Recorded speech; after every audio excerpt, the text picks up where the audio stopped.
Good afternoon, friends. Today we are going to study Köppen's climatic classification. अगर आप हर optional के student से पूछेंगे which topic is most complicated one, he simply से climatic classification of Köppen's. And they are right. It is one of the most complicated topic of your geography optional syllabus. But माना ये topic थोड़ा complicated है, ये जो geographer हैं Vladimir Koppen, इन्होंने इसे कॉम्प्लिकेटेड बनाया भी है, लेकिन हम आज इस वीडियो में इसे जिस तरह से पढ़ने वाले हैं वो एक स्टोरी फॉर्म में पढ़ेंगे। और इस वीडियो को पूरा देखने के बाद आपका ये व्यू चेंज हो जाएगा और आप ये कहेंगे कि ये टॉपिक दिखने में कॉम्प्लिकेटेड है पर रियलिटी में नहीं है। So without wasting your time, चलिए अब इस टॉपिक को स्टार्ट करते हैं। Climatic classification, as the name suggest, there are different types of climate in the world and these climates are classified on the basis of some criteria or parameters. This is simply climatic classification. That is, world में जितनी भी सारे climate मौजूद हैं, Mediterranean and rain forest type climates, hot and dry climates, जितने भी climates हैं उनको किसी क्राइटेरिया के बेसिस पर क्लासिफाई कर देना, यही है हमारा क्लाइमेटिक क्लासिफिकेशन। तो डायरेक्ट कोपेंस की क्लासिफिकेशन पर पहुंचने से पहले हमें थोड़ा इसका बैकग्राउंड जान लेना ज़रूरी है, क्योंकि जो यूपीएससी में क्वेश्चन आता है वो उसी से रिलेट कर कर आता है। तो पहले हमने ये मतलब जान लिया कि क्लाइमेटिक क्लासिफिकेशन क्या होता है, और अब ये जो क्लाइमेटिक क्लासिफिकेशन है ये आपका दो तरह का होता है। First is empirical classification, empirical classification, and second is genetic classification. Example of empirical classification is Köppen's and Thornthwaite's classification.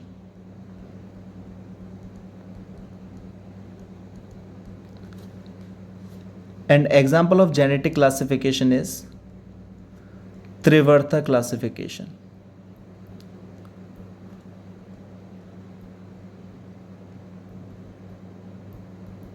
Okay, so firstly we would talk about what is empirical classification. Empirical classification is based upon observed facts, and on the basis of these facts we describe a climate on the basis of selected parameter. मतलब कि हम इसमें climate का description देते हैं। We would give climate description on the basis of some parameters. Okay, अब इस climate classification key benefits क्या हैं, इस तरह के क्लाइमेट क्लासिफिकेशन के। इसका सबसे जो मेन बेनिफिट है वो ये है कि ये लेस रिजिड है। लेस रिजिड, दैट इज इसमें स्कोप होता है एडिशन ऑफ न्यू कैटेगरीज।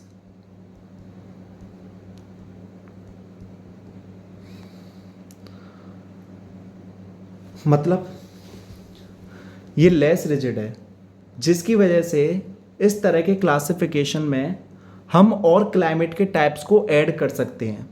मान लीजिए अभी मैंने कोई क्लाइमेट को क्लासिफाई कर दिया, लेकिन फ्यूचर में टेक्नोलॉजी डेवलप होगी, हमें और नई इन्फॉर्मेशन मिलेगी, और उन इन्फॉर्मेशन के बेसिस पर हम क्लाइमेट्स का फर्दर डिवीज़न कर सकते हैं, फर्दर क्लासिफाई कर सकते हैं।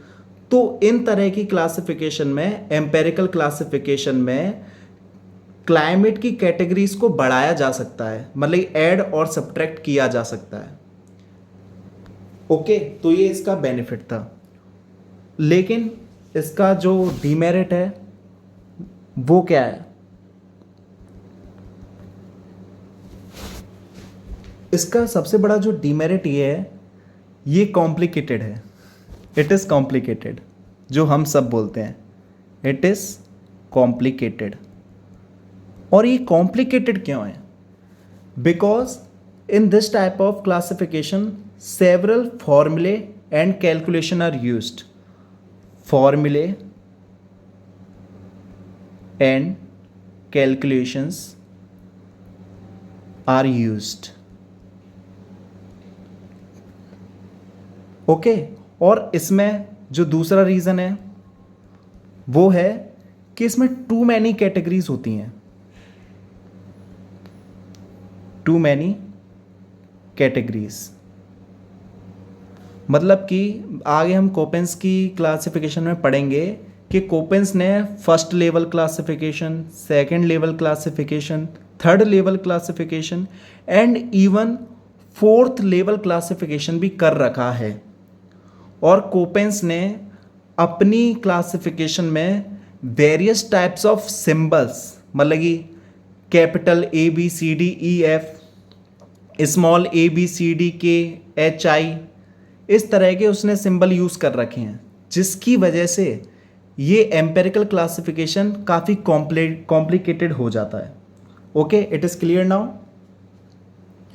और जो दूसरा इसका डीमेरिट है वो ये है कि ये क्लाइमेट को क्लासिफाई तो कर देता है लेकिन रीजन्ड अकाउंट नहीं देता है। दैट इज, क्लाइमेट को क्लासिफाई तो कर देना लेकिन वाई का आंसर नहीं देना कि आपने क्यों इस तरह इस क्लाइमेट को क्लासिफाई किया है। दैट इज, रीजन्ड अकाउंट इस तरह की क्लासिफिकेशन में नहीं मिलता।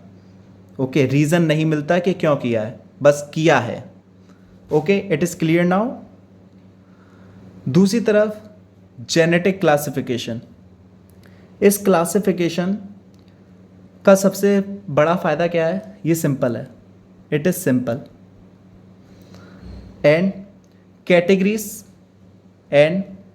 Categories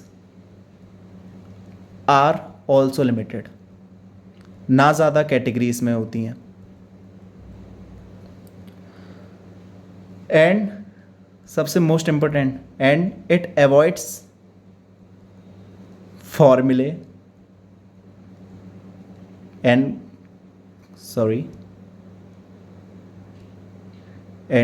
calculations. और इन तरह की क्लासिफिकेशन में, मींस जेनेटिक क्लासिफिकेशन में, फॉर्मूले और कैलकुलेशन का झंझट है ही नहीं। तो इसमें ना तो बहुत ज़्यादा कैटेगरीज हैं, ना इसमें फॉर्मूले और कैलकुलेशन का यूज़ किया गया है, तो इस तरह से ये सिंपल हो जाता है और समझने में आसानी हो जाती है। लेकिन इसका एक नुकसान भी है।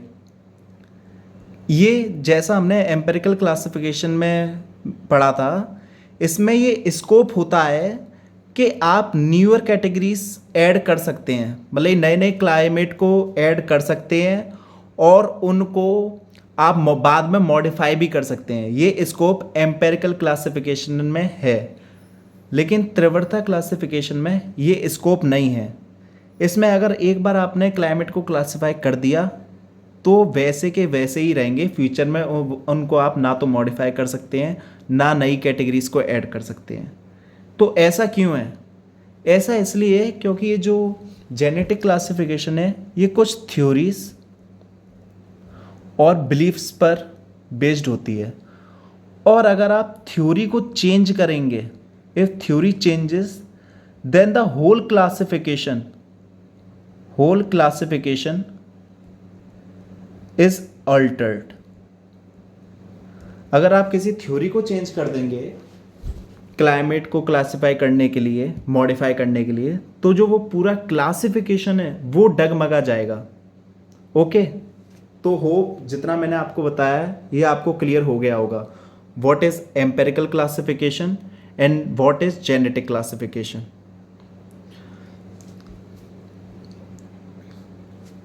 तो फिर अब यहाँ तक बात आपको समझ में आ गई होगी। अब आगे पढ़ते हैं हमारी main classification, that is Koppen's climatic classification, Koppen's climatic classification. तो यहाँ से अब हमारी कहानी स्टार्ट होती है। ये एक जोग्राफर हैं कोपेंस, जिनका पूरा नाम व्लादिमीर कोपेंस है। इन्होंने 3 बार वर्ल्ड क्लाइमेट को क्लासिफाई किया था। 3 बार किया था इन्होंने दुनिया के सभी क्लाइमेट को क्लासिफाई। जो इन्होंने पहला क्लासिफिकेशन किया था वो 1900 में किया था, फर्स्ट क्लासिफिकेशन। जो सेकंड था वो इन्होंने 1918 में किया था, और जो थर्ड था वो इन्होंने किया था 1931 में। इससे हमें पता चलता है कि ये किस तरह का क्लासिफिकेशन है। ये है आपका एम्पेरिकल क्लासिफिकेशन, क्योंकि इसमें आप देख रहे हैं मॉडिफिकेशन हो रहा है। 1900 में एक बार क्लासिफाई हुआ, 1918 में हुआ, फिर 1931 में भी इन्होंने एक बार क्लासिफिकेशन किया था। तो ये किसका एग्जाम्पल है? एम्पेरिकल क्लासिफिकेशन में। अगर एमसीक्यू में पूछा जाए कि कोपेंस क्लाइमेटिक क्लासिफिकेशन किस तरह की क्लासिफिकेशन का एग्जाम्पल है, तो आप सिंपली कहेंगे एम्पेरिकल क्लासिफिकेशन। ओके, तो ये वो साइंटिस्ट हैं जिन्होंने 3 बार वर्ल्ड क्लाइमेट को क्लासिफाई किया था। इनकी क्लासिफिकेशन का जो बेस था वो इन्होंने रखा था वेजिटेशन। वेजिटेशन इनका बेस था क्लाइमेटिक क्लासिफिकेशन का। इनका मानना था, इनका बिलीफ था कि वेजिटेशन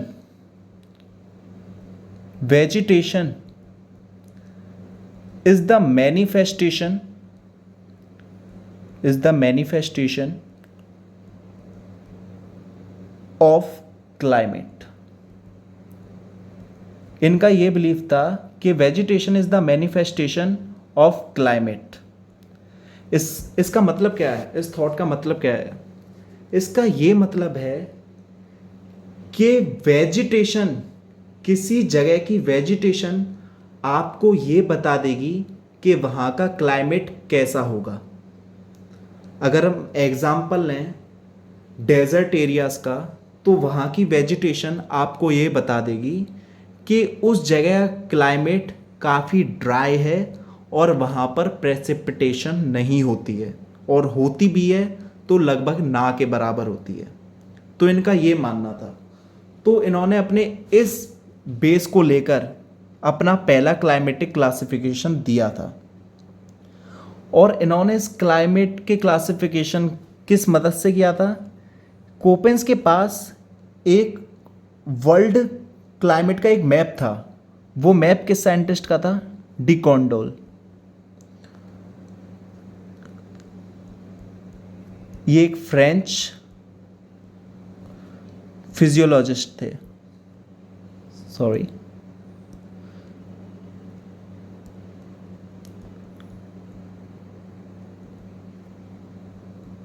ये एक फ्रेंच फिजियोलॉजिस्ट थे जिन्होंने एक वर्ल्ड मैप बनाया था,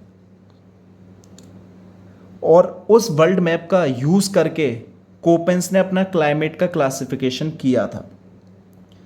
और कोपेंस ने अपने इस क्लासिफिकेशन में काफ़ी न्यूमेरिकल वैल्यूज़ ली थी। किसकी? टेम्परेचर और प्रेसिपिटेशन की। मतलब कि इन्होंने एक डी कॉन्डल का वर्ल्ड मैप भी यूज़ किया था क्लाइमेट क्लासिफिकेशन के लिए, और दूसरा इनके पास कुछ डेटा था टेम्परेचर का एंड प्रेसिपिटेशन का। तो इन दोनों चीज़ों का यूज़ करके इन्होंने अपना क्लासिफिकेशन किया था। होप यहाँ तक आपको सारी बातें क्लियर हो रही होंगी। तो आगे बढ़ते हैं। In most of the cases these boundaries coincided with the vegetation reason.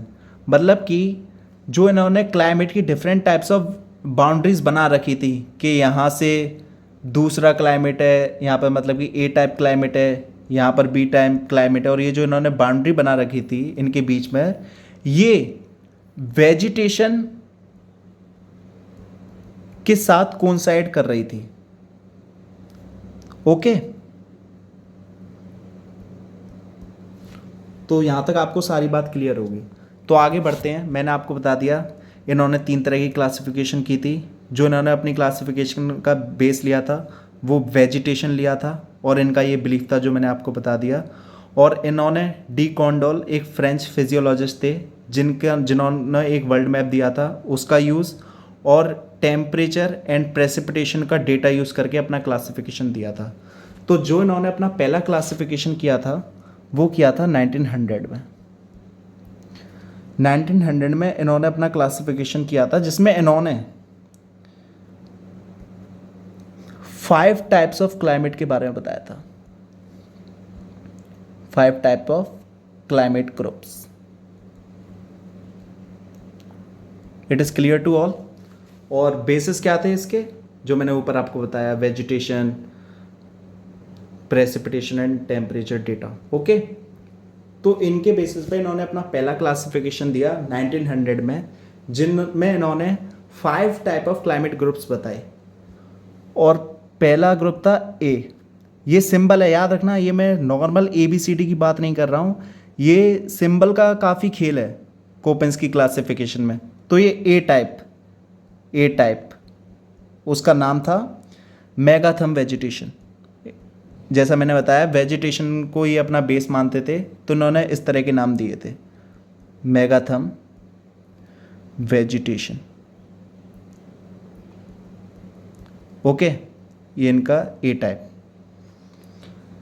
इसमें क्या कैरेक्टरिस्टिक थी इस क्लाइमेट की, यहाँ पर जो प्लांट होते हैं, इस तरह के क्लाइमेट में जो प्लांट होंगे उनको यूनिफॉर्मली हाई टेम्परेचर और एबंडेंट सप्लाई ऑफ मॉइस्चर चाहिए। मतलब यहाँ पे जो प्लांट्स होंगे उनको हाई टेम्परेचर की नीड है, हाई टेम्परेचर होना चाहिए, और काफ़ी मतलब अच्छे अमाउंट में abundant supply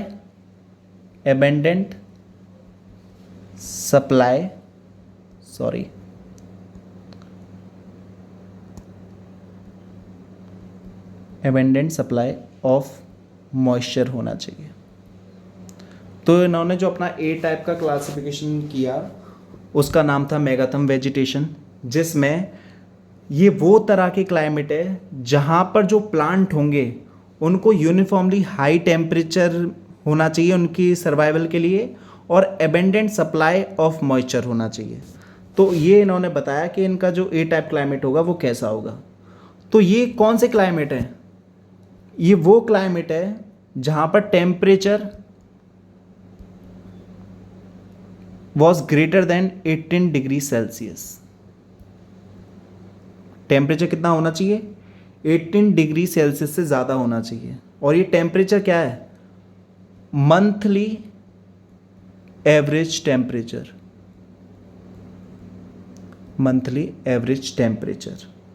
associated with winterless climate होनी चाहिए। मतलब कि विंटर तो हो ही ना, मैंने बताया ना यहाँ पर प्लांट को हाई टेम्परेचर की रिक्वायरमेंट है पूरे साल, तो मतलब यहाँ पर विंटर तो लगभग हो ही ना, विंटरलेस क्लाइमेट्स। ओके, और कम से कम इन्होंने बोला, कोपेंस ने, कि कम से कम 1 महीना तो ऐसा होना चाहिए जहाँ पर झमाझम बारिश हो, मतलब कि बाढ़ आ जाए, फ्लड आ जाए, ऐसी बारिश होनी चाहिए। 1 month ऑफ हैवी प्रेसिपिटेशन।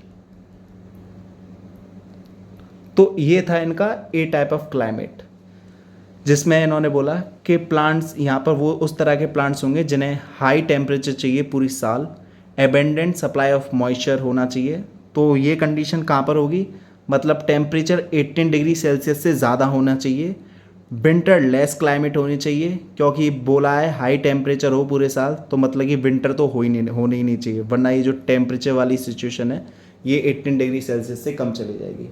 और abundant supply of moisture means कम से कम 1 महीना तो ऐसा होना चाहिए जहाँ पर खूब बारिश हो, काफ़ी लार्ज अमाउंट में प्रेसिपिटेशन होनी चाहिए। ओके, तो होप ये आपको ए टाइप क्लाइमेट क्लियर होगा। तो अब आते हैं B type climate, sorry B type. इसका इन्होंने नाम रखा ज़ेरोफाइटिक, ज़ेरोफाइटिक वेजिटेशन। ज़ेरोफाइटिक से आपको समझ में आ गया होगा किस क्लाइमेट की बात होने वाली है। अगर आपने साइंस पढ़ी होगी तो आपको ये नाम से कुछ याद आ रहा होगा, होप आ भी गया होगा। ज़ेरोफाइटिक प्लांट्स वो प्लांट्स होते हैं जिनको पानी की कोई ज़्यादा ज़रूरत नहीं होती है, वो कम अमाउंट ऑफ वाटर में भी सर्वाइव कर जाते हैं। Means such type of plants are able to survive in scarcity of water, scarcity of water and higher temperature are required। और इनको जो सेकंड इनका कैरेक्टरिस्टिक्स है, higher temperature conditions are required. तो आप समझ जाइए ये किस तरह के क्लाइमेट्स की बात हो रही है यहाँ पे जो बी टाइप है। पहला तो है ये स्कार्सिटी ऑफ वाटर, दूसरा है हाइयर टेम्परेचर। तो इस तरह के क्लाइमेट का एग्जांपल क्या होगा, याद आ रहा है? डेजर्ट टाइप, क्योंकि डेजर्ट्स में जो प्लांट्स होते हैं उनको कम पानी की ज़रूरत होती है क्योंकि वहाँ पे स्कार्सिटी ऑफ वाटर होती है, तो वहाँ पे वही प्लांट सर्वाइव कर सकते हैं जिनमें ये क्वालिटी हो। Okay, xerophytes. और डेजर्ट में जो टेम्परेचर होता है वो भी काफ़ी हाई होता है, हाई टेम्परेचर। तो ये किस तरह के क्लाइमेट्स में आता है? डेजर्ट्स, इसका एक अच्छा एग्जांपल। तीसरा आता है सी टाइप, ये है आपका mesotherms vegetation, mesotherms vegetation.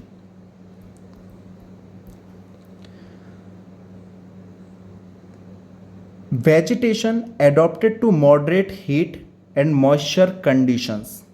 Means यहाँ पे किस तरह की कंडीशन होनी चाहिए? पहला है मॉडरेट हीट एंड मॉइस्चर, मतलब कि ना ज़्यादा गर्मी हो और ना ज़्यादा ठंड हो। इस तरह के क्लाइमेट को इन्होंने मेसोथर्म्स वेजिटेशन का नाम दिया है। तो इस तरह के जो क्लाइमेट पाए जाते हैं वो पाए जाते हैं आपके 22 degree to 45 degree north and south में। इस तरह के क्लाइमेट आपको इस लोकेशन में पाए जाएंगे।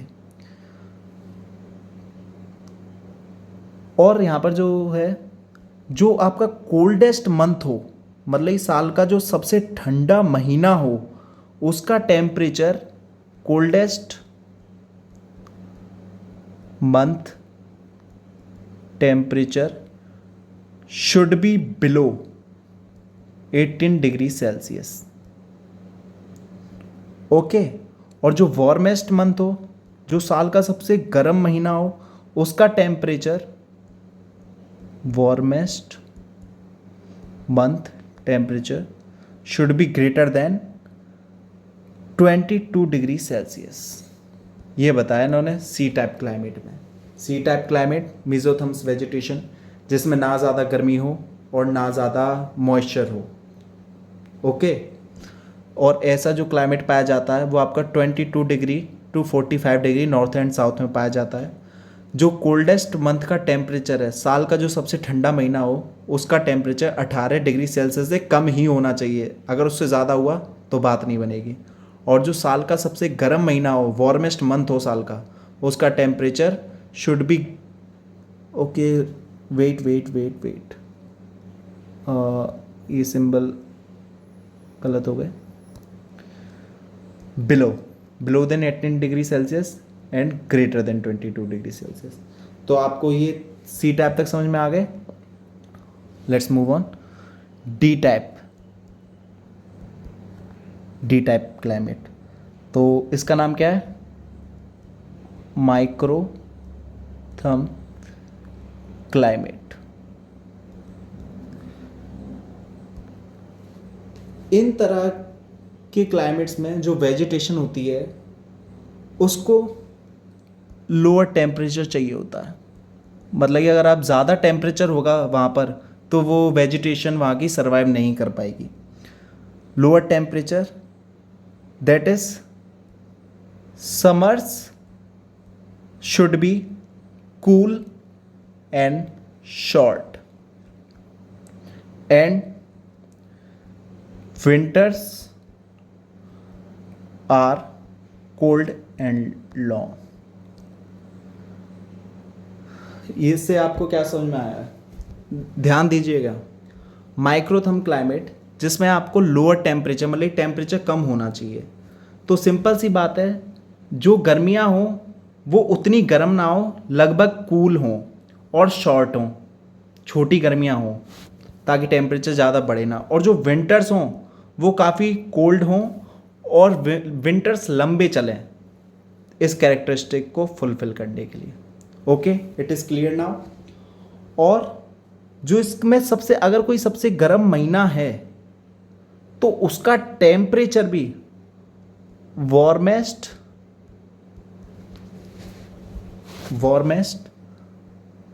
मंथ टेम्परेचर इस रेंज में होना चाहिए, 10 degree Celsius to 22 degree Celsius. जो मतलब साल का जो सबसे गर्म महीना है उसका temperature 10 degree Celsius to 22 degree Celsius के बीच में ही होना चाहिए। It is clear now. And the last classification is E type, जिसका इन्होंने नाम रख दिया हेकेस्टोथर्म्स vegetation।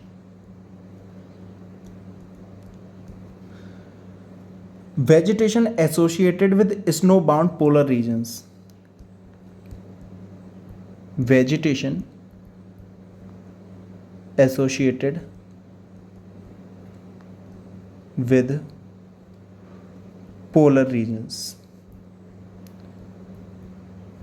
मतलब कि जो पोलर रीजन्स में वेजिटेशन पाई जाती है उसकी बात हो रही है। ओके, दैट इज इसकी कैरेक्टरिस्टिक्स क्या है? Average temperature of warmest month, average temperature of warmest month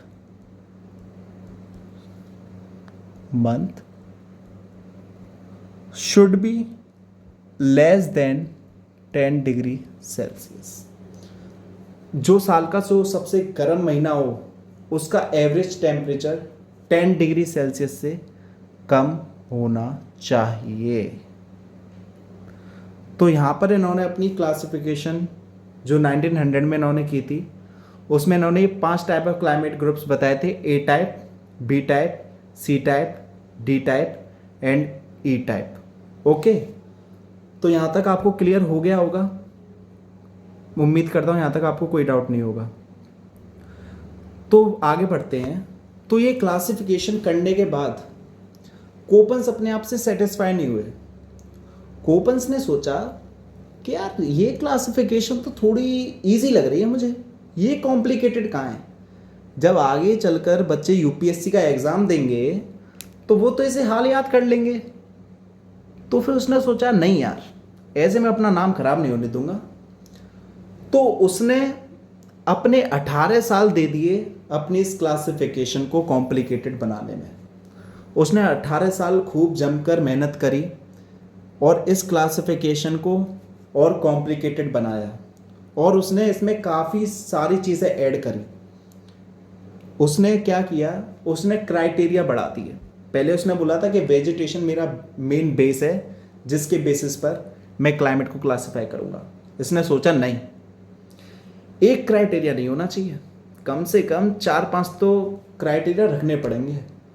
तो सर ने वेजिटेशन रख दिया एक क्राइटेरिया, टेम्परेचर रख दिया, प्रेसिपिटेशन रख दिया, mean monthly and annual temperature रख दिया और इन्होंने सीजनल वेरिएशन भी ले ली कि जो सीज़न टू सीज़न वेरिएशन होती है, इन्होंने वो भी एक क्राइटेरिया रख दिया। तो इस तरह से थोड़ा कॉम्प्लिकेटेड बना। फिर इन्होंने 18 साल लगाए थे, तो यहाँ पर भी ये नहीं रुके, इन्होंने लेवल ऑफ क्लासिफिकेशन भी करना स्टार्ट कर दिया। अगर एक लेवल में ही पूरी क्लासिफिकेशन ये ख़त्म कर देते तो कॉम्प्लिकेटेड क्या होता, उसे भी अपन कर लेते। जब इतना पढ़ रहे हैं तो भाई इतना तो अपन कर ही सकते हैं ना। तो वो समझदार थे कोपन साहब।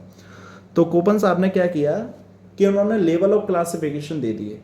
फर्स्ट लेवल क्लासिफिकेशन भी होगा, सेकंड लेवल क्लासिफिकेशन भी होगा, और यहाँ तक नहीं रुकूंगा, थर्ड लेवल ऑफ क्लासिफिकेशन भी होगा। और इन्होंने इतने आगे बढ़ गए कि इन्होंने फोर्थ लेवल ऑफ क्लासिफिकेशन तक दे दिया। तो इस तरह से इन्होंने 1900 के बाद अपने 18 साल मेहनत करी, नए नए पैरामीटर लाए, नए नए क्लासिफिकेशन किए, और इस क्लासिफिकेशन को फर्दर कॉम्प्लिकेट किया। और इसको और कॉम्प्लिकेटेड बनाने के लिए इन्होंने डिफरेंट टाइप्स ऑफ फॉर्मूले कैलकुलेशन की, और इन्होंने वेरियस टाइप ऑफ सिंबल्स भी यूज़ किए। जैसा मैंने आपको बताया था ना, एम्पेरिकल क्लासिफिकेशन कॉम्प्लिकेटेड क्यों है, क्योंकि उसमें various type of symbols use किए गए हैं। जैसे कैपिटल ABCDEFGH, स्मॉल ABCDMNOPQRS। तो इन्होंने डिफरेंट टाइप्स ऑफ सिंबल्स भी यूज किए अपने इस क्लासिफिकेशन में। तो आगे पढ़ते हैं 1918। 1900 वाली क्लासिफिकेशन आपको क्लियर होगी। अब हम लोग आते हैं 1918 की क्लासिफिकेशन में, जिनमें इन्होंने कुछ मॉडिफिकेशन किए। कुछ क्या, पूरी क्लासिफिकेशन की रेड मार दी इन्होंने, और इतना कॉम्प्लिकेटेड बना दिया कि पूछो मत। तो इन्होंने वेरियस टाइप ऑफ क्राइटेरिया जो मैंने आपको बता दिए, लाइक वेजिटेशन तो थी, टेम्परेचर ले लिया, प्रेसिपिटेशन ले ली, मीन मंथली एवरेज टेम्परेचर और प्रेसिपिटेशन ले ली, और सीजनल वेरिएशन भी अकाउंट में ले लिया। ये जो मैं सारी चीज़ें बता रहा हूँ, ये मैं नोट्स में सब लिखा हुआ है, मैं आपको नोट्स प्रोवाइड कर दूंगा। लेकिन इस टॉपिक के नोट्स मैं आपको तब प्रोवाइड करूंगा जब आप मुझे कमेंट सेक्शन में मेंशन कर देंगे कि सर हमने वीडियो देख ली है, अब हमें नोट्स चाहिए इसके। और जो इसके नोट्स हैं वो इतने सिंप्लीफाइड होंगे कि आप बस देखते ही खुश हो जाओगे। और अगर ये वीडियो अच्छी लग रही है तो प्लीज़ लाइक कर दीजिए और सब्सक्राइब कर दीजिए। तो आगे बढ़ते हैं। 1918 में इन्होंने मॉडिफिकेशन किया, और क्राइटेरिया मैं आपको बता चुका हूँ, और इन्होंने लेवल ऑफ क्लासिफिकेशन दे दिए। पहला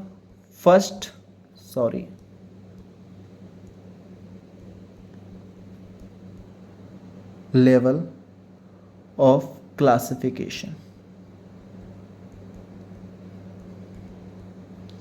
okay, first level of classification, जिसमें इन्होंने अपना जो बेस लिया था वो लिया था टेम्परेचर एंड सीजनल वेरिएबिलिटी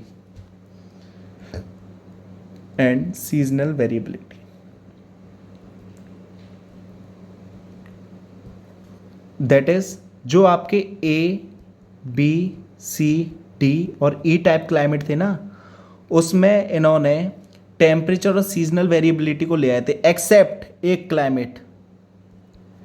इस क्लाइमेट को छोड़कर बाकी सभी क्लाइमेट का इन्होंने जो क्लासिफिकेशन किया फर्स्ट लेवल क्लासिफिकेशन में, वो टेम्परेचर और सीजनल वेरिएबिलिटी के बेसिस पर किया।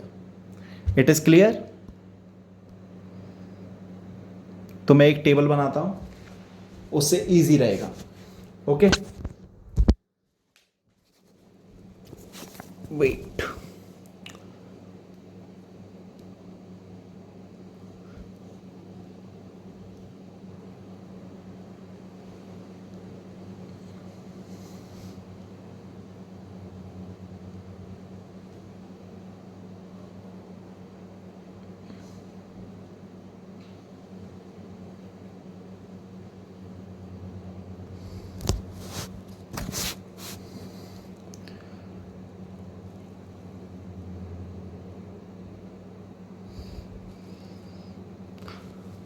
तो यहां पर हम लिखते हैं क्लाइमेट टाइप्स और यहाँ पर उनकी कैरेक्टरिस्टिक्स। ओके, तो जो इन्होंने फर्स्ट टाइप ऑफ क्लाइमेट बताया वो इन्होंने बताया ए टाइप। ओके, ए टाइप में tropical climate.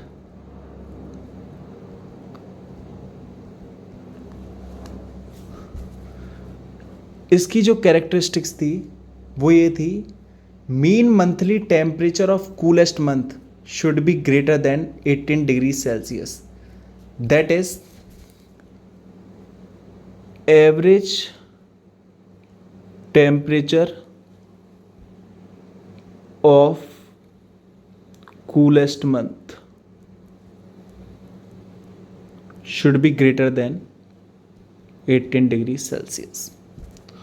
Okay, average temperature of coolest month should be greater than 18 degrees Celsius.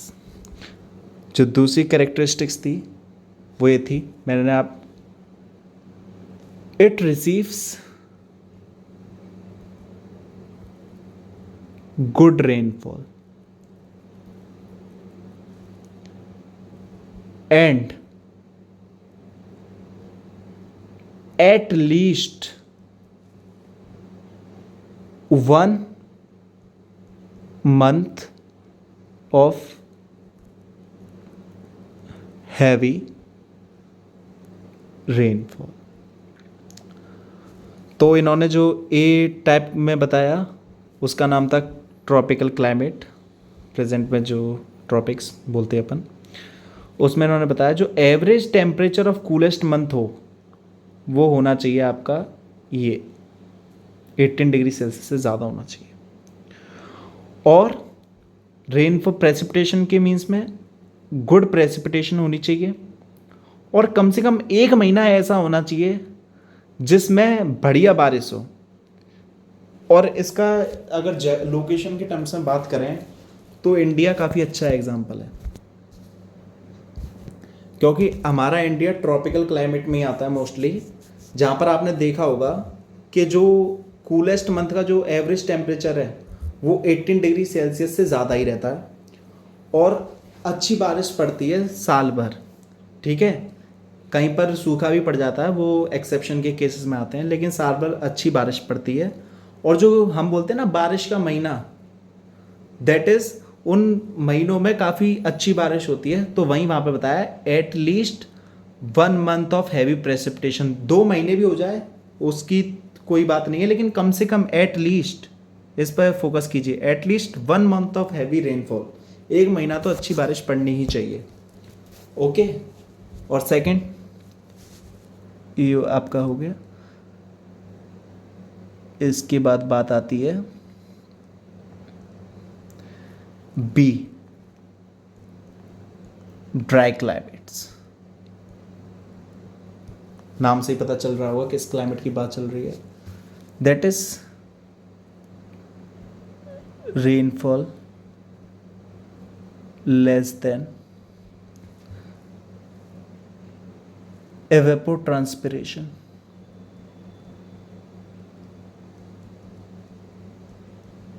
evapotranspiration इस टर्म का मतलब आपको अभी पता नहीं होगा, और इस टर्म का मतलब मैं अभी आपको बता भी नहीं रहा, क्योंकि ये बेस है आपकी थॉर्नथवेट क्लासिफिकेशन का, और evapotranspiration को हम वहाँ पे डिटेल में पढ़ेंगे।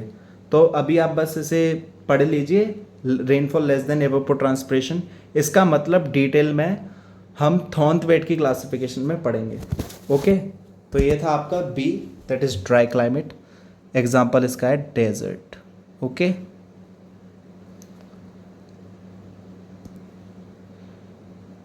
desert type of climates.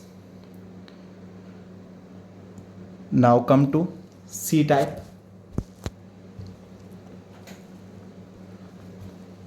C type, that is subtropical climate.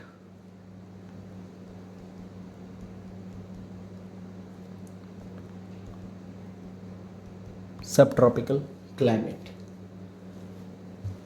इसकी कैरेक्टरिस्टिक्स क्या है? Coldest month temperature between 10 degree Celsius to -3 degree Celsius.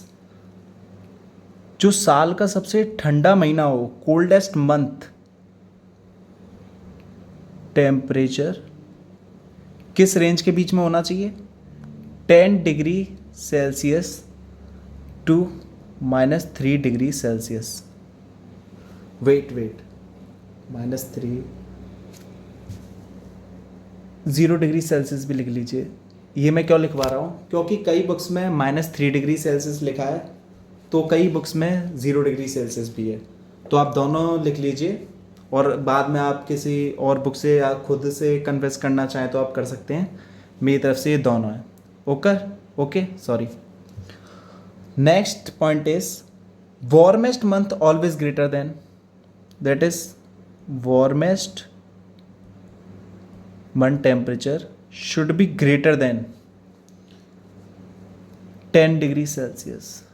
और जो साल का जो सबसे गर्म महीना हो उसका टेम्परेचर 10 डिग्री सेल्सियस से ज़्यादा ही होना चाहिए, उससे कम पर बात नहीं बनेगी। और बस यही 2 पॉइंट है इसके, और नहीं है, सॉरी। हाँ, तो यह हो गई आपकी C type climate. Okay, now comes to D type climate. इसको हम कहते हैं टेम्परेट क्लाइमेट।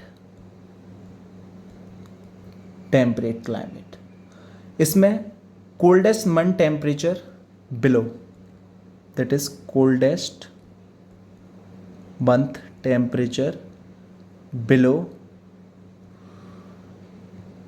-3 डिग्री सेल्सियस या फिर 0 डिग्री सेल्सियस। ये मैंने आपको बता दिया कि किसी बुक में 3 डिग्री सेल्सियस है तो किसी में 0 डिग्री सेल्सियस। तो आपको यहाँ तक बात क्लियर हो रही है? Coldest month temperature below -3 degree Celsius और 0 degree Celsius. And the second characteristics is in summer season good insulation should be received, so warmest month temperature should be at least 10 degree Celsius.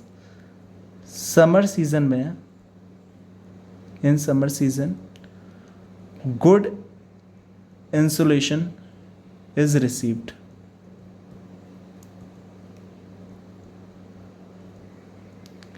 Insulation का अगर किसी को मतलब नहीं पता है तो इंसुलेशन का मतलब ये है कि जो धूप पड़ रही है, मतलब जो क्या कह रहे हैं, सन से जो सोलर रेडिएशन आ रही है वो। Okay, in summer season good insulation is received, so warmest month temperature, so warmest month temperature should be at least 10 degree Celsius. गर्मियों में यहाँ पर अच्छी इंसुलेशन रिसीव होती है, मतलब अच्छी धूप पड़ती है, तो जो सबसे गर्म महीना होगा, तो जो वार्मेस्ट मंथ होगा उसका टेम्परेचर एटलीस्ट 10 डिग्री सेल्सियस तो होना चाहिए। इससे मतलब इतना तो कम से कम हो, इससे ज़्यादा हो जाए तो भी ठीक है। तो इन्होंने इस तरह से डी टाइप क्लाइमेट को किया, और इसी में E type,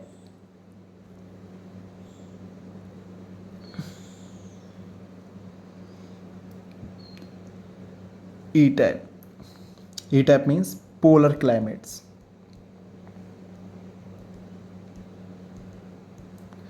Polar climates simple, coldest month temperature below coldest month temperature should be below -3 degree Celsius.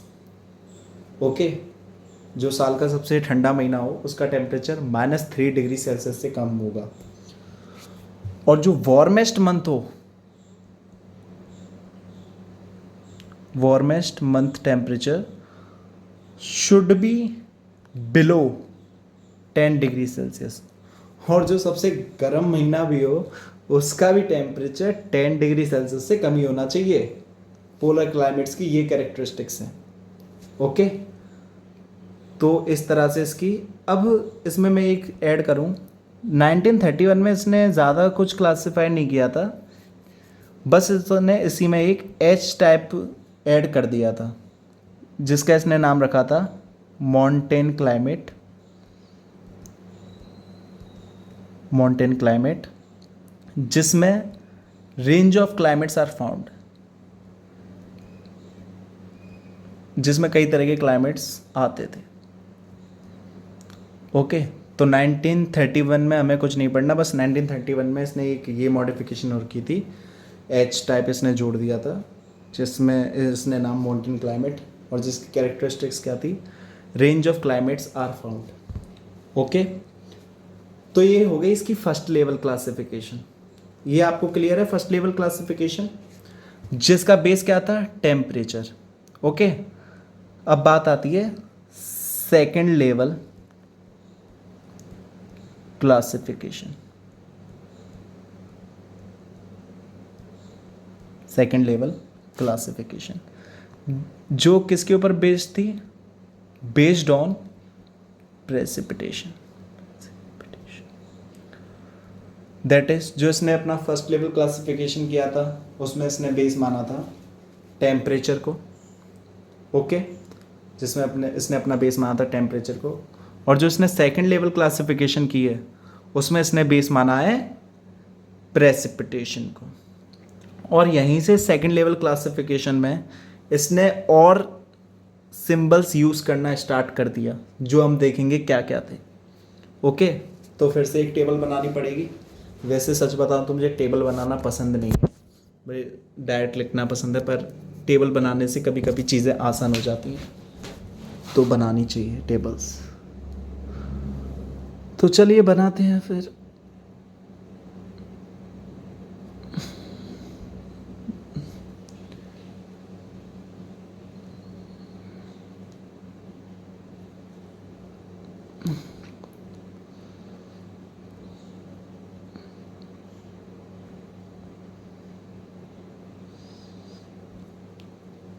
Second level,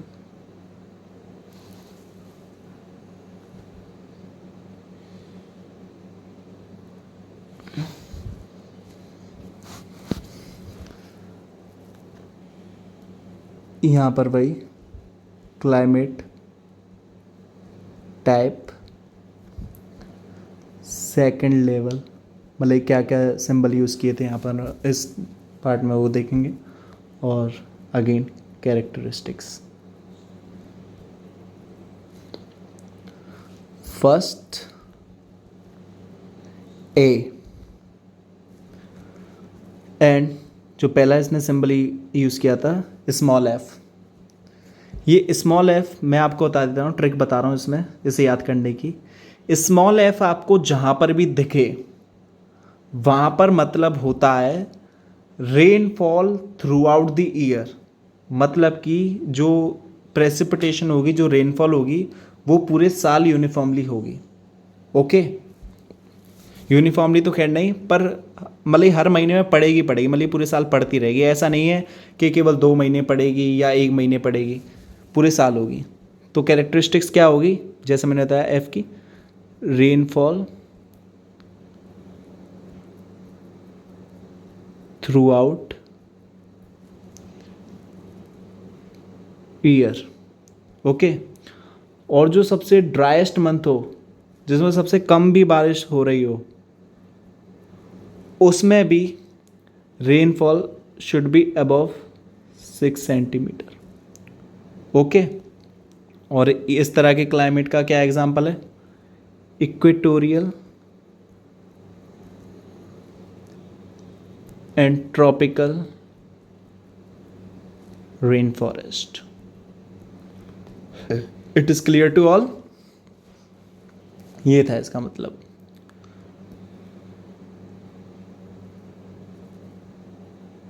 next is small W. Small W जहाँ पर भी आ जाए, मैं जो बोल रहा हूँ याद रखिए, काफ़ी फ़ायदेमंद होगा। स्मॉल डब्ल्यू जहाँ पर भी आ जाए मीन्स विंटर डेफिसिट। देखिए, रेनफॉल डेफिसिट ड्यूरिंग विंटर्स। मतलब विंटर्स में रेनफॉल डेफिसिट हो, मतलब कि विंटर्स में रेनफॉल कम से कम हो, यही इसमें लिखा है रेनफॉल डेफिसिट ड्यूरिंग विंटर। और इस तरह के क्लाइमेट का सबसे बेस्ट एग्जांपल है savanna climate. Okay, now next classification is S, small S, ज़्यादा वो हो गया, small S. Okay, small S जहाँ पर भी आ जाए उसका मतलब है समर डेफिसिट। डब्ल्यू से विंटर डेफिसिट, एस से summer deficit. Summer dry climates, summer dry climates. S means मतलब कि समर में बारिश कम से कम हो, that is summer dry climate. लेकिन ऐसे जो क्लाइमेट हैं वो रेयर क्लाइमेट्स होते हैं, मतलब ऐसे लगभग पाए नहीं जाते। और इसका रेयर जो एग्जांपल वो है कोरोमंडल कोस्ट। कोरोमंडल कोस्ट। अब ये रेयर क्यों है?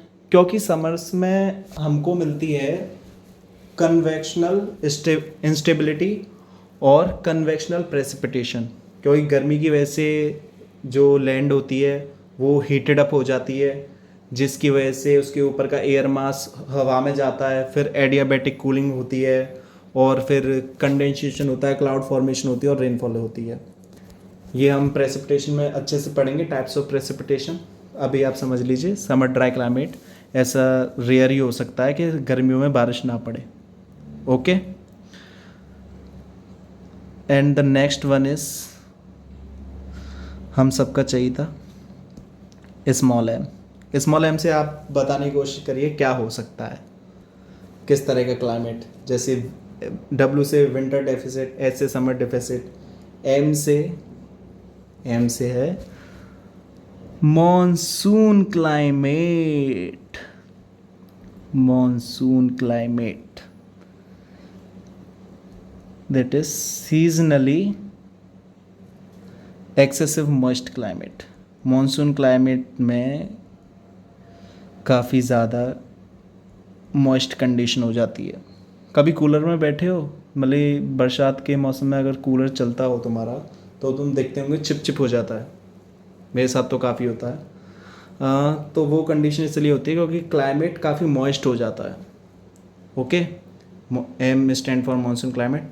तो इस तरह से जो इसका सेकंड लेवल क्लासिफिकेशन है वो मैंने आपको बता दिया किस तरह से ईजी हो गया है। F for rainfall throughout the year, जहाँ पर भी आ जाए। Small W means winter deficit, small S means summer deficit, and small M means monsoon climate. Okay, तो ये थी इसकी ए टाइप। अब बात करते हैं बी। अब इसका देखिए, इसमें जो इनकी कैलकुलेशन के लिए जो फॉर्मूला यूज़ किए थे वो वैसे यूपीएससी उन सब चीज़ यूपीएससी कैलकुलेशन में ज़्यादा इंटरेस्टेड नहीं रहता कभी। ओके, लेकिन फिर भी मैं जो नोट्स आपको दूंगा उसमें ये फार्मूला वगैरह लिखा होगा, तो बस आप रट लीजिएगा। वैसे रटने की भी ज़रूरत नहीं है क्योंकि आता नहीं है, पर फिर भी मैं अपनी जिम्मेदारी पूरी करूँगा। ओके, तो सेकंड इज, फिर से टेबल बनाना पड़ेगा, ये टेबल का बड़ा रट्टा है।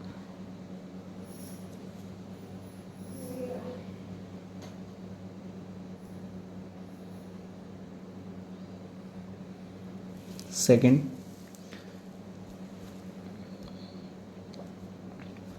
बी। बी में आता है आपका एक एस और एक डब्ल्यू।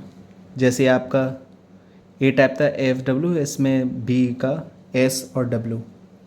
हाँ, और ये कैपिटल एस है और ये कैपिटल डब्ल्यू है, बना देता हूँ। ओके, कैपिटल डब्ल्यू है। तो capital is S stands for semi arid climate. Example steppes, steppes climate.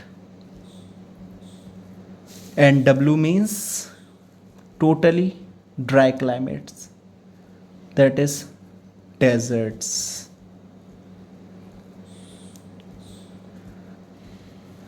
So B type is, इसमें भी कुछ फॉर्मूले उसने यूज़ किए थे, ये भी मैं आपको नोट्स में प्रोवाइड कर दूंगा। हालांकि इसमें एक चीज़ बताना चाहता हूँ, within B type boundaries between B S and B W were identified on the basis of complicated calculations. ठीक है, बी एस और बी डब्ल्यू क्लाइमेट के बीच में जो बाउंड्री थी, जैसे कि यहाँ पर आपका बी एस है और यहाँ पे आपका बी डब्ल्यू, और जिनके बीच की जो बाउंड्री थी वो एक कॉम्प्लिकेटेड कैलकुलेशन के बेसिस पर बनाई गई थी। कॉम्प्लिकेटेड कैसे, जैसा मैंने आपको बताया, इसके पास ऑलरेडी एक वर्ल्ड मैप था। किसका वर्ल्ड मैप था बताइए, किसका वर्ल्ड मैप था? मैंने बताया था डी कॉन्डोल का। ठीक है, और इसके पास कुछ डेटा था टेम्परेचर और प्रेसिपिटेशन को लेकर, तो इसने अपने खुद के ही फॉर्मूले बना दिए और बाउंड्रीज क्रिएट कर दी। और वो आज तक किसी भी ना टीचर को समझ में आया और ना जोग्राफर्स को फुली समझ में आया कि इसने किस बेसिस पर ये सब किया। तो ये पॉइंट मैंने आपको बता दिया। ओके, आगे बढ़ते हैं। B type is clear to all. C type now comes to C type. C type, that is third.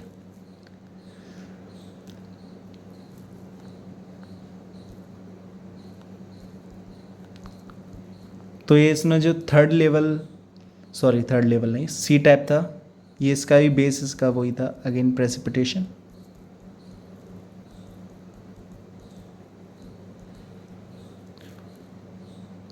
और इसमें जो S, small S, that is, मैंने क्या बताया, एस जहाँ पर भी आया उसका मतलब है, स्मॉल एस की बात कर रहा हूँ, summer deficit.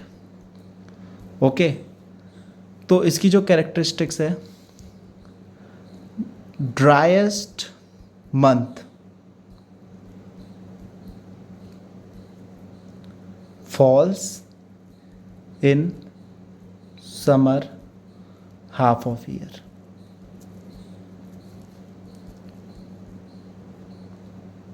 and has annual precipitation less than or equal to 40 centimeter. Okay, and 1/3 of wettest winter month. इसका मतलब समझा देता हूँ, आया नहीं होगा, आई एम श्योर। इस पूरे का मतलब ये है, मेरे साथ पढ़िए, driest month falls in summer half of year. जो सबसे सूखा महीना होगा वो साल में जो समर होगी, जिसकी 12 महीने होते हैं, जिसमें से मान लीजिए ऐसा मान लेते 4 महीने की समर है, तो जो उसका जो ड्राइएस्ट मंथ होगा वो इसके हाफ, मतलब कि सेकंड मंथ में होगा। बात समझ में आई? साल में 12 महीने होते हैं, ठीक है, तो समर जो होती है वो 4 महीने की होती है, उसका हाफ, समर हाफ, मतलब गर्मियों का, मतलब जो गर्मियों का दूसरा महीना होगा वो सबसे ड्राइएस्ट मंथ होगा। और उसकी एनुअल, और अगर एनुअल प्रेसिपिटेशन की बात करें पूरे साल की, तो वो 40 सेंटीमीटर से लेस या इसके बराबर होगी। जो किसके बराबर है? 1/3 of wettest winter month. Okay, it is clear to all.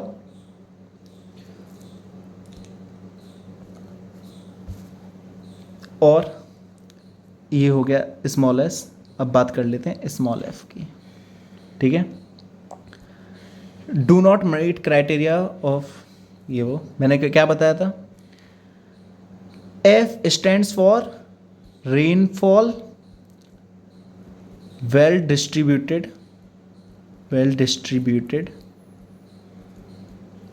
Through out year. बताया था ना मैंने, तो उस चीज़ को अपने दिमाग में भर लो, जैसे करना है वो कर लो, पर याद कर लो, rainfall well distributed throughout the year. And small W याद होगा, विंटर डेफिसिट, फिसिट, driest month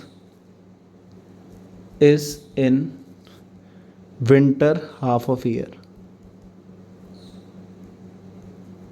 of year. It is clear now. और सबसे अच्छी बात अब मैं बता दूं, ये आपका सी टाइप था. D type similar to C type. एक गुड न्यूज़ मिल गई, मतलब सी टाइप याद करो, डी टाइप हो गया. Okay, it is good to you. अब आगे बढ़ते हैं. जो लास्ट इसमें टाइप है सेकेंड लेवल क्लासिफिकेशन में, वो है ई टाइप. ओके, ई टाइप सिंपल सी बात है. यहाँ पे मैं पोलर क्लाइमेट की बात कर रहा हूँ, जहाँ पे लो प्रेसिपिटेशन होता है.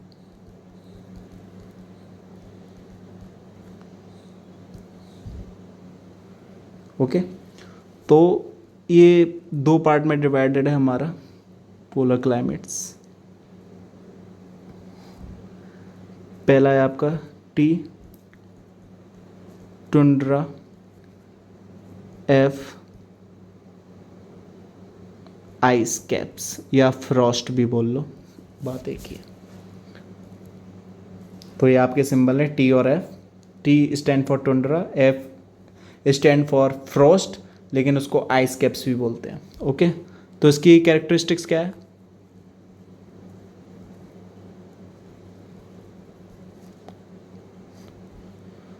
इसकी कैरेक्टरिस्टिक्स है आपकी warmest month temperature 0 to 10 degree Celsius होना चाहिए. So what is the characteristics of tundra type climate? Warmest month temperature should be between 0 degree Celsius to 10 degree Celsius. Okay. And what is the characteristics of ice caps? Warmest month temperature always less than 0 degree Celsius. Warmest month temperature always less than 0 degree Celsius. और बस ये इसकी climate classification यहाँ तक थी. और जो मैंने बताया था एच टाइप, जो उसमें ऐड किया गया था 1931 में, उसकी कोई नो सेकंड लेवल क्लासिफिकेशन.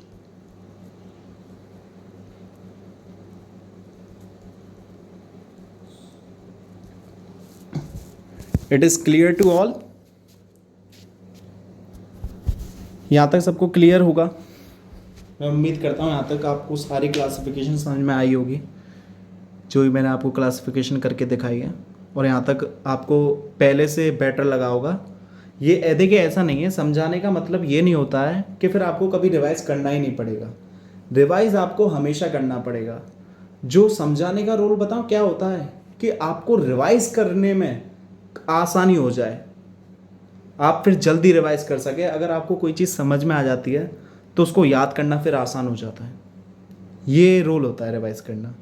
अब जो इसमें मैंने आपको बताया था थर्ड लेवल की जो इसकी क्लासिफिकेशन है, फोर्थ लेवल हमारे सिलेबस का पार्ट नहीं है. और जो थर्ड लेवल ऑफ क्लासिफिकेशन है उसमें केवल रटना है. अब तक यूपीएससी ने एक क्वेश्चन पूछा है प्रीवियस ईयर में, जिसमें उसने ये नहीं बोला कि मुझे थर्ड लेवल क्लास. ऐसे क्वेश्चन यूपीएससी पूछता ही नहीं है. ऐसे क्वेश्चन ना यूपीएससी कभी पूछेगा. तो जो थर्ड लेवल क्लासिफिकेशन है उसमें केवल रटना है. जो थर्ड लेवल मैं आपको लिख देता हूँ, जो थर्ड लेवल क्लासिफिकेशन है वो मगअप के लिए है. उसमें कुछ भी समझाने जैसा नहीं है. तो जो मैं नोट्स दूंगा उसमें वो आपका मेंशन होगा एक टेबल की फॉर्म में. छोटी सी टेबल है, ज़्यादा कुछ नहीं है. तो उसको आपको मगअप करना है. और इसमें जो समझने का भी पार्ट है वो आप समझ जाएंगे, क्योंकि इतनी इजी लैंग्वेज में लिखा होगा. फोर्थ लेवल क्लासिफिकेशन हमारा पार्ट नहीं है. तो अब डायरेक्ट इस पर बात करते हैं, इवैल्यूएशन। कोपेंस ने जो अपना क्लाइमेटिक क्लासिफिकेशन किया था, अब उस पर हम इवैल्यूएट करेंगे उसके इस क्लासिफिकेशन को। इवैल्यूएशन कि क्या क्या इसमें अच्छाइयाँ थी, क्या क्या बुराइयाँ थी, इस तरह को कहते हैं इवैल्यूएशन, एवेल्यूएट करना। तो सबसे पहले बात करते हैं एडवांटेजेस। जो पहला एडवांटेज था कोपेंस की क्लासिफिकेशन का, वो यूनिवर्सली एप्लीकेबल था। यूनिवर्सली एप्लीकेबल, ये इसका फर्स्ट एग्जाम्पल था, सॉरी फर्स्ट एडवांटेज था। सेकंड था इसका enough flexibility for revision in case more information is collected. That is, इसकी जो क्लासिफिकेशन थी वो फ्लेक्सिबल थी। जैसा मैंने आपको स्टार्टिंग में बताया था, आप इसमें फर्दर मॉडिफाई कर सकते हैं classification. Modification of climate classification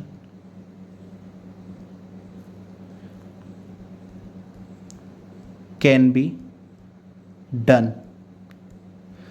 मैंने ये पहले बता दिया था आपको, एम्पेरिकल क्लासिफिकेशन की ये क्वालिटी होती है कि अगर आपके पास और नॉलेज मिल जाए, अगर आपको और इन्फॉर्मेशन मिल जाए क्लाइमेट से रिलेटेड, तो आप क्लाइमेट को फर्दर मॉडिफाई कर सकते हैं और कैटेगरीज ऐड कर सकते हैं। तो ये इसका सेकंड एडवांटेज हो गया। ओके, थर्ड एडवांटेज ये था कि उस टाइम टेम्परेचर और प्रेसिपिटेशन का डेटा ईजिली अवेलेबल था, जिसकी वजह से climatic type can be easily identified. Temperature and precipitation data is easily available, so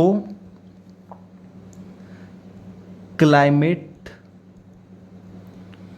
type can easily be identified. Okay, ये इसका थर्ड एडवांटेज हो गया। फोर्थ एडवांटेज की अगर इसकी बात करें तो वो ये था कि जैसा मैंने आपको बताया था ना, small F stands for rainfall throughout year, small W stand for rainfall deficit, sorry winter deficit, small S stand for summer deficit. तो इसने जो ये सिंबल्स यूज़ किए थे, सिंबल्स दैट ही यूज्ड, वो इसने इतने ब्यूटीफुल तरीके से यूज़ किए थे कि जो आपको पढ़ना था वो आसान हो गया। मतलब आप चीज़ों को रिलेट कर सकते थे, जैसे मैंने आपको रिलेट करके दिखाई थी ना वो चीज़, जिसकी वजह से क्या फ़ायदा हुआ, सिंबल्स का रिपीटिशन नहीं करना पड़ा और कन्फ्यूज़न कम हो गया। इससे ये गलती हो गई थी, इसने कोशिश तो काफ़ी करी थी कॉम्प्लिकेटेड बनाने की, पर वही है ना कि कुछ चीज़ रह ही जाती है। तो ये इस तरह से इसको थोड़ा कन्फ्यूज़न इसने कम कर दिया था। बाद में इसने इसी की वजह से सुसाइड भी कर लिया हुआ शायद।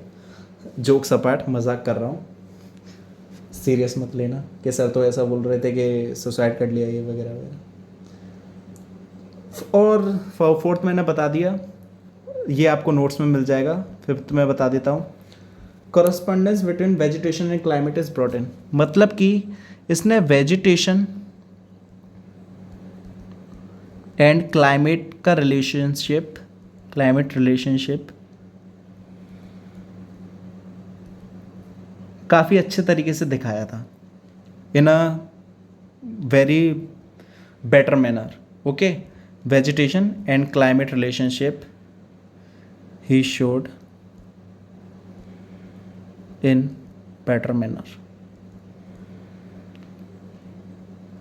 तो इतने एडवांटेजेस हमारे लिए काफ़ी हैं। तो अब एडवांटेजेस की बात हो गई, तो थोड़े डिसएडवांटेजेस की भी बात कर लेते हैं।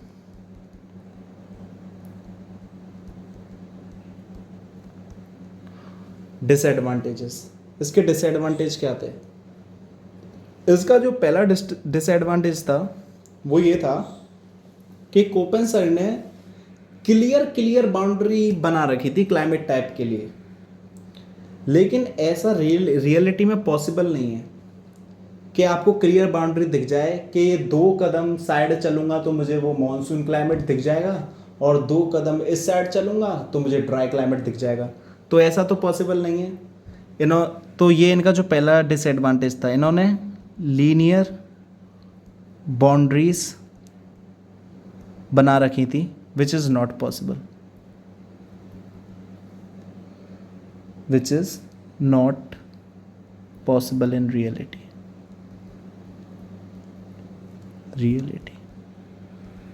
ओके, ये जो मैं शॉर्ट में लिख रहा हूँ, ये कंप्लीट जो नोट्स हैं आपको वो मैं डिस्क्रिप्शन में डाउनलोड कर मतलब कि एडिट कर दूंगा। लेकिन कब? जब आप कमेंट सेक्शन में ये मेंशन करेंगे सर हमें नोट्स चाहिए। ओके, सेकंड पॉइंट इज जो इन्होंने क्लाइमेट और वेजिटेशन का जो रिलेशन इन्होंने दिखाया था वो हाईली सब्जेक्टिव था, मतलब ये उस पर डिबेट हो सकती थी। ओके, थर्ड डिसएडवांटेजेस, इन्होंने रीजनड अकाउंट नहीं दिया क्लाइमेटिक क्लासिफिकेशन का, रीजनड अकाउंट नहीं दिया क्लाइमेटिक क्लासिफिकेशन का, जो मैं ऑलरेडी बता चुका हूँ आपको। फोर्थ, इन्होंने वेदर के जो बाकी फिनोमेना होते हैं like jet streams, atmosphere pressure, cyclones etcetera, उनको इन्होंने मतलब कि अकाउंट में लिया ही नहीं, जैसे वो चीज़ें होती नहीं, लेकिन उसका भी कुछ इन्फ्लुएंस होता है, कुछ इम्पैक्ट होता है, लेकिन उन्होंने ये सारी चीज़ें अवॉइड कर दी। तो ये इनका फोर्थ था। लिख नहीं रहा हूँ, मैंने बता दिया है क्योंकि ये सब नोट्स में आपको मिल जाएगा। और नोट्स आपको कब मिलेंगे? जब आप मुझे कमेंट सेक्शन में मेंशन कर देंगे।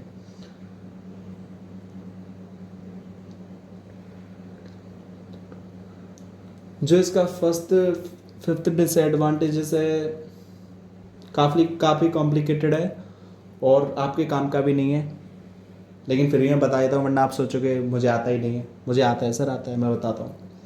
His classification crudely uses temperature and rainfall figures, means जैसा मैंने आपको पहले बताया था, इसके पास एक तो वो वर्ल्ड मैप था और इसके पास टेम्परेचर और प्रेसिपिटेशन का कुछ डेटा था।